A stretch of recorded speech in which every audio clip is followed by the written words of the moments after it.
ആഫ്രിക്കയിലെ ഒരു വൈകുന്നേരം അവിടുത്തെ കുറേ കുട്ടികൾ അവരൊരുമിച്ച് കൂടിക്കൊണ്ട് പല കളികളിൽ ഏർപ്പെടുകയാണ്.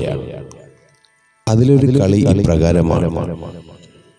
ഒരു മിഠായി നിറച്ച കുപ്പി അതൊരു മരച്ചുവട്ടിൽ വെച്ചിട്ട് 100 മീറ്റർ അകലെ നിന്ന് ഓടി ആരാണോ ആദ്യം ഈ മിഠായി ഭരണി എടുക്കുക അവർക്കാണ് ഈ മിഠായി മുഴുവനും.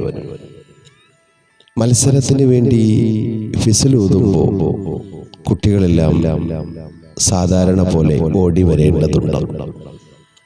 അങ്ങനെ എല്ലാ കുട്ടികളും വളരെ ആകാംക്ഷപൂർവ്വം ശ്രദ്ധാപൂർവം ഫിസിലിന് വേണ്ടി കാത്തുനിന്നു.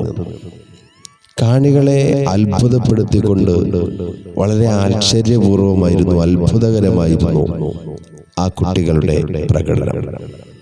അങ്ങനെ ഫിസിലൂതപ്പെട്ടു, മത്സരം തുടങ്ങി.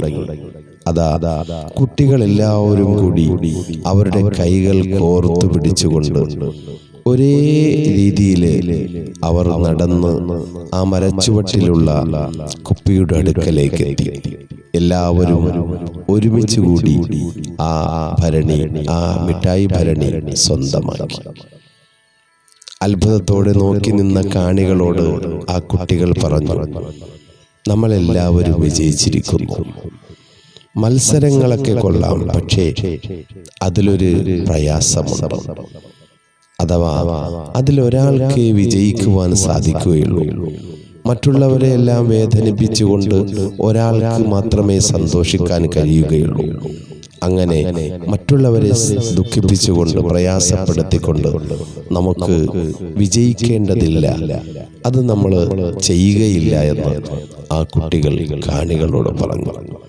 ഇതാണ് ആർത്തിയുടെ അധികമായ ഭാരം നമുക്ക് ഇറക്കി വെക്കുവാൻ സാധിച്ചാൽ നമുക്ക് സ്വസ്ഥമായ ഒരു ജീവിതം സാധ്യമാകും. അങ്ങനെയുള്ള ഭാഗ്യവാന്മാരാകാൻ നമുക്ക് കഴിയും.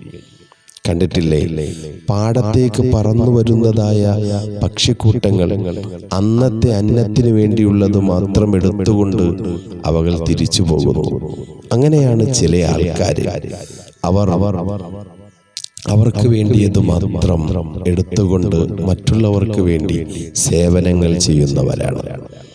വെള്ളത്തിൻ്റെ മീതെ നടക്കുന്നു എന്നോ അന്തരീക്ഷത്തിലൂടെ ഒരാൾ പറക്കുന്നു എന്നൊക്കെ പറഞ്ഞാൽ അതിലൊന്നും അത്ഭുതപ്പെടാനില്ല.